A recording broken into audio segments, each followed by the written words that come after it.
Hey there, this is Estonius. I'm here to focus on what you need to know to play a melee class against Operator Thogar and Blackrock Foundry on normal or heroic difficulty.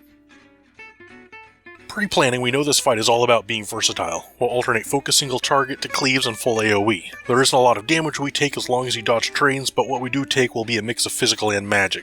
Movement will go from short sprints to covering the whole room, so being as balanced as possible will serve you well here. This isn't too long of a fight. Boatsenhosen's heroic progression kill took us almost 7 minutes.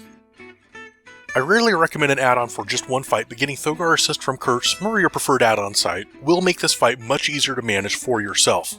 Dodging trains will still take some practice, but not having to watch the doors will free you up to be in the right spot at the right time. It will give you a movable, resizable frame that shows all 4 lanes and what's coming down them. The point of emphasis for this fight is of course dodging trains. You can survive a hit on normal, but they'll one-shot any player on heroic. The rest of the fight's mechanics are pretty simple. Stick to the boss as best you can, there's going to be a lot of movement.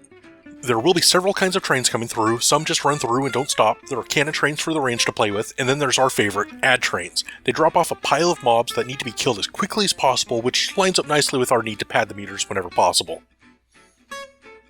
Iron crack shots will try to stay at range, so DKs need to use mass death grip to bring them all in.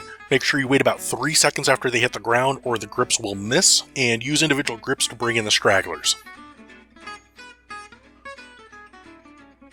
Some of the ad groups will have Gromcar Men-at-Arms and Gromcar Firemenders, and your focus needs to switch to them in that order as soon as they hit the ground. Start your cleave rotation and get interrupts on the Firemenders when it's their turn. Killing these 2 mobs is our top damage focus for the fight, as they will truck the raid if left up too long. Aside from the trains, there are a few abilities that need to be dealt with properly, or you can kill yourself and your friends. The range should always be staying away from the boss, but there are a few times they'll drop a pulse grenade in a bad spot. This is a damage zone that will try to pull you to the middle if you're in it, so just stay out and when you have a chance, yell at the range for trying to kill you. There will also be delayed siege bombs that target players as long as the cannon trains are up. The cannon trains are a range-only target, we just can't reach them. And until they're dead, there will be delayed siege bombs that target a random player who needs to run the hell away. Ideally not just away from where the group is now, but where they'll be moving next. Bombs will fall where you were, they do physical damage when they touch down, so don't stop moving until you're done being targeted. They have a visible countdown and they do a lot of damage when they blow, so make sure you're always clear. That's pretty much the theme here. It's your personal responsibility to stay alive. Even if the boss hasn't moved away for the next train, make sure you're clear. It's always better to survive and do damage later than stay tunneled and die. There will be 2 times your team needs to split up to deal with 2 ad trains on either side, but the rules remain the same. Men-at-Arms, then Firemenders, then Trash Mobs, then Thogar. Don't drop bombs on your friends, and don't get hit by trains. The actual mechanics of this encounter are pretty basic, but the movement and ability clashes can make this fight quite frantic, and one that Melee can really excel in.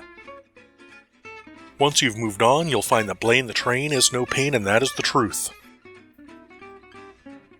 Thanks very much for watching my Melee focus on Operator Thogar, and please leave any feedback for the video or tactics discussed within down below, and stay tuned for Melee guides to the rest of Blackrock Foundry.